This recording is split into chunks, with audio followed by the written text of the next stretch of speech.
Welcome to the Wildly More podcast. It's my wife, Kate. I'm Joe. We've been doing ministry together for over 20 years. Started a charity together for over 15 years. Been married together for 23. It'll be 24 in a couple of days, but points for being ahead of time. So today we wanted to talk about when you've reached your limits, or as Kate would like to call it, When you're full of it. and it has a special meaning for us this week because Yeah, so the other day I was walking outside and thought, why is there a river going across our driveway? I said, Joe, did it rain really hard? You're like, not this morning. So I went outside and I was like, why does that river have a very unpleasant smell? and bubbles. Yep. And so I put boots on and got closer to where our septic tank was, and I noticed the river was originating from the septic tank and said, hey, Joe, when was the last time you think we had this thing pumped out? And he's, oh, well, I don't know, at least one time. How long have we been in this house? 7 years. Okay, better call the company, call them. They're like, yeah, we haven't seen you guys since 2020. And it all made sense. 5 years of it backed up. So sometimes you could be in the midst of, we do a lot of things. We run a church. We have a coffee shop we run. We have a charity that we run. We also have some personal health issues right now that have added a significant amount of time to us. And there are times when it has just seemed so overwhelming where everything kind of seems to crash at once. And so we wanted to encourage people today and just how do you get through? What do you do when life has just reached its limits? So Kate, maybe you could start off of what are some things that helps you? Yeah, when the problems are overflowing. I remember one and of stink. exactly. And you know, reminders of your past. I mean, there's a lot of metaphors. Exactly. Yeah, I knew this one would be easy.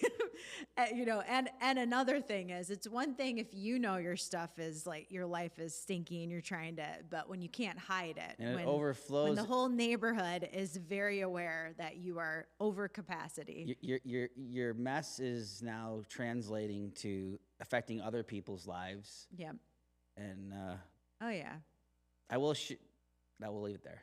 When they were pumping it out, they came, by the way, if you're just getting stressed out, you don't have to call us. It's all okay. They came and they fixed it. But of course, it was just exactly the scene you would imagine. I mean, they have to come inside because our pump wasn't working. They gotta check our breaker to see like if it was a problem with that. They don't take their shoes off. They'd already walked through the muddy mixture.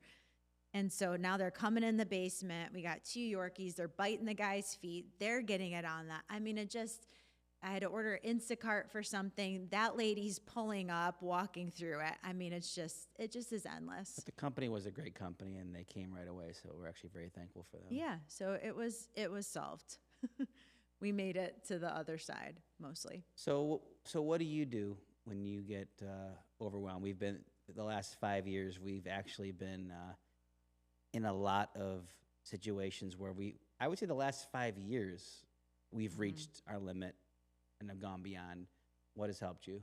Yeah, I mean, we're definitely pretty used to crazy things happening. I think early on in our marriage, I was doing one of those Taibo exercise videos. And I think you came down and you're like, what are you doing? And I said, I'm boxing the enemy. And then crazy things happened afterwards. And so I decided maybe that's not a great idea in the future. But we've had stuff happen. And in some ways we've always looked at it as it's fun. It's a challenge. We can overcome it.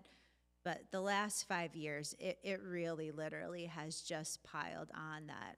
You know, even my mind that normally I like challenges, solving problems, I could literally hear like the signals like buzzing in my head and get so overwhelmed. And it's just been, you just have to do what you can do, take a breath, I've learned to ask people for help. We like to be the ones helping people, and so it's difficult to ask for help, um, or to just even share this is going on and it feels overwhelming and too much. It definitely makes us more relatable. Yeah, one of the things first, when if your wife decides to box Satan or thinks she's boxing Satan, as a husband, just the overwhelming feeling of what is the retaliation going to be like, and life's already hard enough. I don't think we have to go and then try to pretend you're boxing Satan Hmm. or evil. So that's just something in itself that's overwhelming, and you feel like you've reached your limits as a husband. One of the things that has carried us through is we've always been people who have spent time in God's presence, spent time reading His Word, and He's always given us some kind of a clear direction. And whenever He's given us a clear direction, holding on to that has been key for us. We've often come back to remember when God said, because when life gets tough and hard, you have to go back to, did God, what did God say? Because your mind will go, did God really say? Hmm. Did God really say? And that's actually the lie that I think most people don't realize is they think because God said it, it's going to be easy. Yeah. And It's true. And it's important to look back if you pause and think about it when you're in that overwhelming moment. 'Cause all you could think about is, this is terrible. I need to get out of it, especially if you are in a season where you just keep feeling like you can't get ahead and you're getting pounded, which I know lots of people went through with the pandemic, then the economy and all of that. You just feel like you just can't get out of this quicksand. Is to pause and to look back and remember that God has already brought you so much further and done things. You've been there before. Maybe not as bad, but you've been in moments where it seemed impossible. You had that feeling like it wasn't going to work out, and God came through and you made it. It might have been messy and not pretty, but you made it to the other side. And that's why I think He told His people when they crossed the Jordan River or did different things, He would say, I think when they crossed the Jordan River, pick up the stones and build a memorial here. And the people were like, why? And God said, so that you can tell your children, this is how the Lord saved us and redeemed us. And I think I'm a person who doesn't like to live in the past. We talked about last week, burn the ships. But at the same time, it is important to have these memorials and these markers of God already did something before, and I know He's with me, and I'm trying to follow Him. So He's not going to lead me wrong, but it might mean that He might lead me through a valley. mm. Last 5 years, I would say one of the biggest reaching our limits points has been we started, our family came downtown Buffalo. We, 5 of us, decided to start a church in a bar. And I don't even like to say start a church because we didn't have any people, we didn't have any budget. We just literally, so I look at, we were really more missionaries that showed up and said, we're putting a sign up and say, hey, there's a service tomorrow. It was just the 5 of us. We had no people. And we said, between the 5 of us, we'll all figure this out. But coming down, we started a church in this area because there was no churches in this area. And I think one of the reasons was the economics of this area are not the greatest, so people don't typically put churches where there's not a lot of economics, but we felt God was calling us to go reach people, no matter what the cost and how hard it would be. So we decided we're going to figure out a way to earn some kind of an income and also have a job. And so we felt that God was calling us to open up a coffee shop downtown. And so how easy was the coffee shop over the past couple of years? Any opportunities where you felt you reached your limits? It was so easy. I mean, we opened it in December of 2019, and we're in New York State. And in March of 2020, so we had 3 really great, exciting months. Now, both of us had worked in food service at some point, and we had technically a startup in our charity, so we knew how to get something going, but neither of us had run a restaurant, a business, really even knew exactly what we were doing. And 3 months in, the pandemic happened, completely shut down. as everybody did. Then, all right, put on our, mud boots and pull up our bootstraps. We're going to work our way through this. Now, it's common sense. When you start a business, that the upfront years is the most expensive because we paid for all the restorations on the building. We actually took out loans. We actually, I remember, using sledgehammer. We put blood, sweat, tears, resources, and loan into it. And broke every Dave Ramsey rule, if you follow his financial advice, which is actually very sound and good. But we broke every Dave Ramsey rule because God was guiding us. So let's go. What could possibly happen? Exactly. We were going to work it. We were going to do it. And shut down. Then whatever the time frame was, you got to reopen it. Outdoor seating in Buffalo. You could do outdoor seating in Buffalo. Yep. Actually, I remember there were these two guys that came.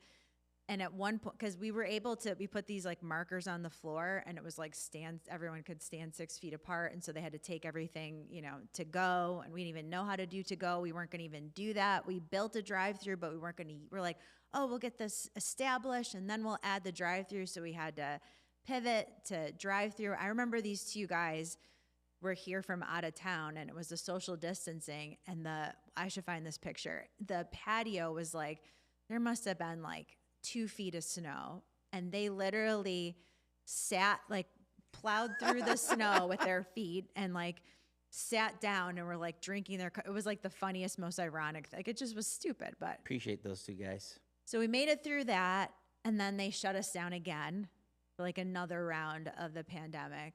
And I don't know, somewhere in there, oh God. No, so we had to initially face a global pandemic, taking out all these loans. Yep. And then natural disasters started happening. Oh, yeah. I pulled in one morning, and because we're right on Lake Erie. You don't know it because there's some things blocking it, but we're right there.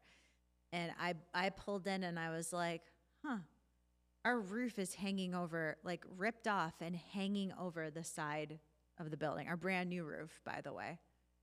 So that was fun. Huge wind gusts. Yep. Did the roof blow off once? I think it lifted once. There was a second time. Yeah. Let's talk about other kinds of natural disasters. Blizzards. Anything happen? Oh, yeah. Our transformer that is right outside of our building, they said it was some sort of unbelievable rare occurrence phenomena. It was like a blizzard lightning strike, and it struck our transformer and knocked down the ground. And because of the pandemic, supply chains were shut down. And so the electric company said there was a 3 to 6 month back order. So I'm so we're just not going to have power for 3 to 6 months. There was that. Luckily, that only lasted a couple of weeks. Yeah. But there's no big deal. We have insurance. But what you find out is insurance doesn't actually always cover all your losses. Yeah, so we took some more loans, more losses. Yep. Our transformer, that was the second time it destroyed. The other time you had been traveling down, we were out of state, and the transformer blew. Oh, yeah, that blew up too. So twice electrical, once an act of lightning during a blizzard that knocked our transformer. And then in the midst of the pandemic, we kept hope. We put up a sign on the building. We did. We took out another loan and said, we're going to put a sign on this building because we have a lot of traffic that comes this way. Especially the one direction. And what happened that direction? Literally, they put the sign up. You could not make this any more perfectly timed. The sign goes up, all the traffic comes that way, and we get an email that the city was closing down that bridge. So we're on a peninsula island called Kelly Island here, and there's 2 bridges. There's 3 ways to get to it, but 2 main bridges that give us access to where all the grain silos are and all that stuff. It's really cool. But our bridge, where most of the traffic would come from, was going up that day, and it was going to be up for at least 6 months. They decided to do bridge repair, and they were redirecting the traffic all the other way that we didn't have a sign. And because of the pandemic, 6 months became a lot longer because of supply chains.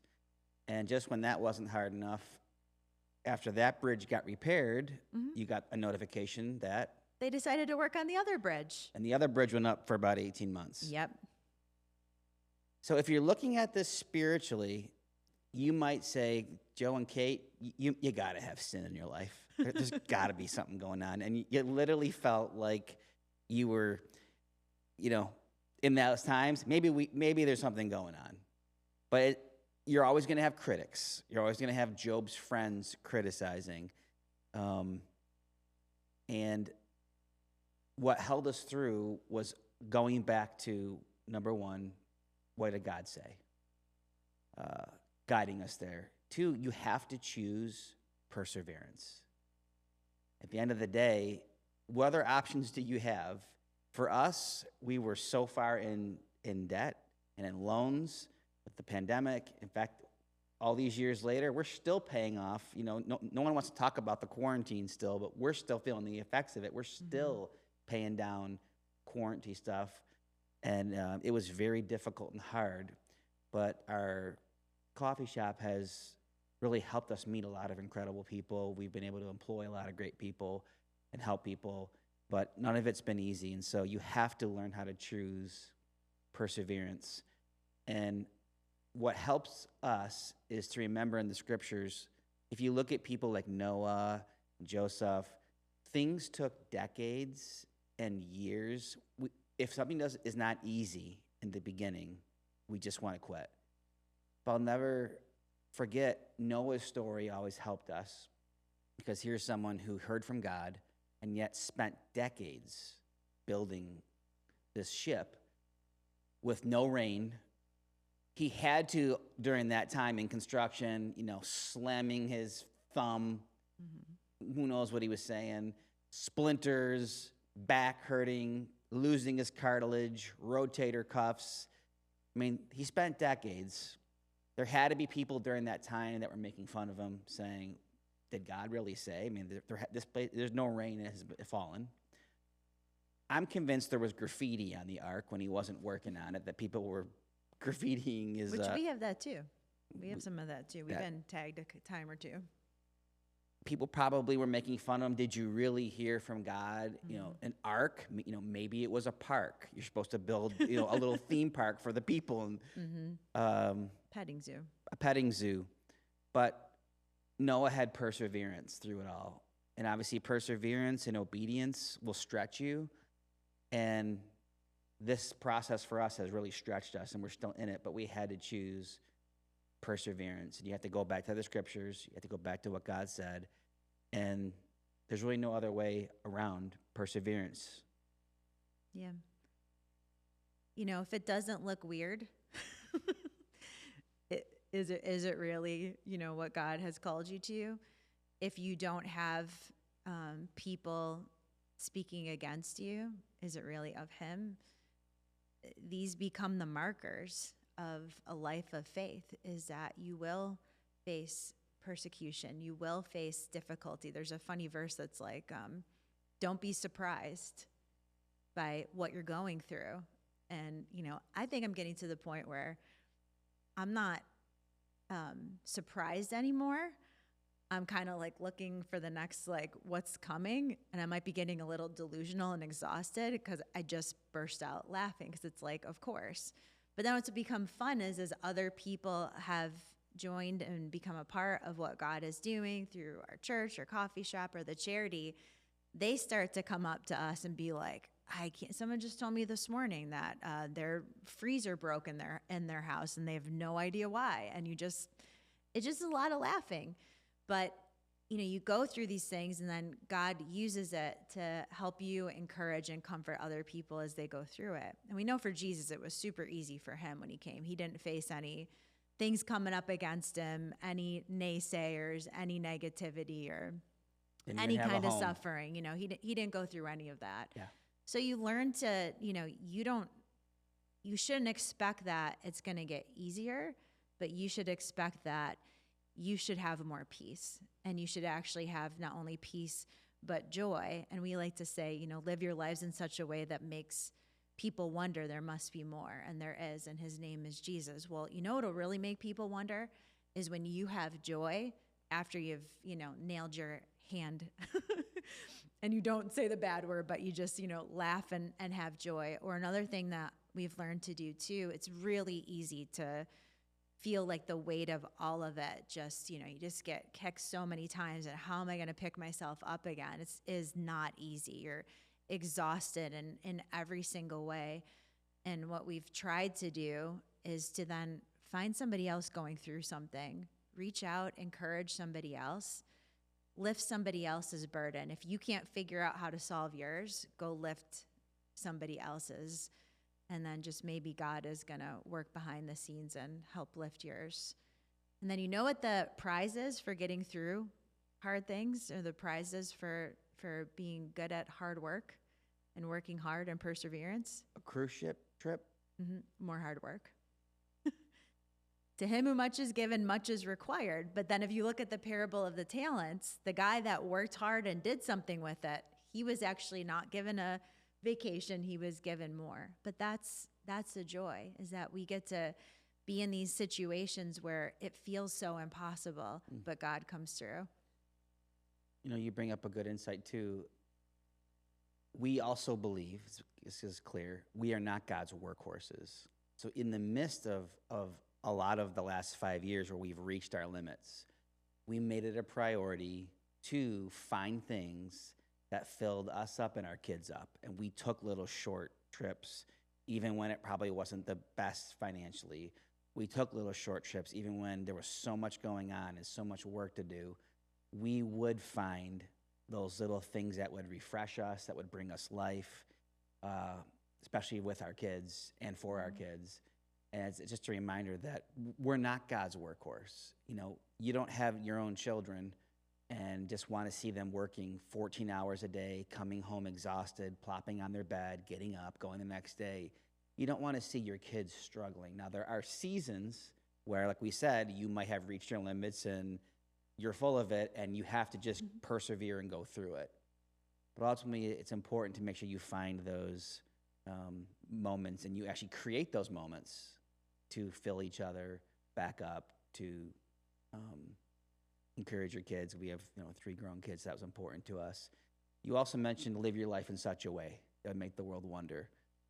Another thing that was so critical for me, I know for you too, is you have to find people and mentors that are living it and doing it. Because the critics, you'll hear a lot from the critics, but you got to find, is there any people during that season or a story that inspired you of someone who had gone before? And Theodore Roosevelt. Okay. He has this quote called "The Man in the Arena," and it's this great quote. I encourage you to look it up, but it basically it's the idea of those that are in the battle. They're bloody, they're messy, they might not even always get the victory, but that they're brave. And that's where life is. That's where it is, especially for believers. And the critics are in the stand saying, well, they should have done this or they should have done that. And, oh, if I were them, I would have done this or that. And to not listen to the voice of the critic, but to find the people in the arena. And yeah, we found so many great people. You obviously gave biblical examples, but there's lots of incredible people doing incredible things all throughout history and even today. And as soon as you listen to their story, you definitely see it has not been easy. You see that they're not perfect, they're human, but they've leaned into God and they believe more about who He is than worry about who they are and what resources they have. They trust Him and they get to see Him do incredible things, but it's also really messy. Yeah. And that man in the arena quote, we've had hanging in our house, and we've had that for about 10 years now. And it's just how God leads you to the right people at the right time. During that season, because of things like Instagram, you could follow people and learn from people. And Erwin McManus was someone who really inspired me during that season, and he once shared a story about how he went to go help somebody in another state. Someone had actually been in a serious accident, and he went and flew to basically help someone, encourage them, minister to them. And as he was ministering to them and helping them, he found out that his business partner basically had done some wrong things and basically sold the company or took money, and he was out millions of dollars. And he had said how he had prayed a lot, because he's a person of faith, that God was going to come through, like God could write that check. And what he did is, over 5 years, he took out loans, and he worked hard over 5 years to make that money back. And he said that God met him in his faithfulness and his perseverance.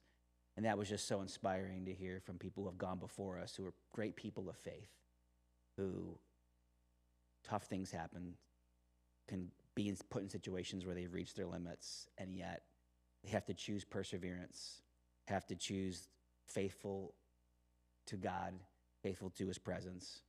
And I know that God's never let us down, and he's never let you down. Any final words you have? If you find yourselves full of it today to overflowing, put your boots on, grab a shovel, do what you can, take care of what you can, call a friend, encourage somebody else, and then you know what?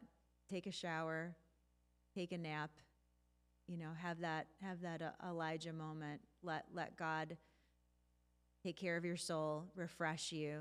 He might not be able to solve it all that day, but rest in him, knowing that he walks with us through the valleys.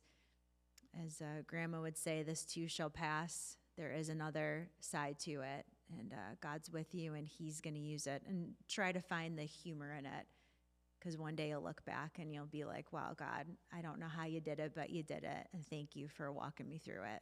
Yeah. And, if you don't live in New York, you don't know this, but we just literally got news. They're closing all the Rite Aid pharmacies in New York State. And a lot of people are obviously going to be without jobs. A lot of people have to find new pharmacies, and it's a big deal for a lot of people.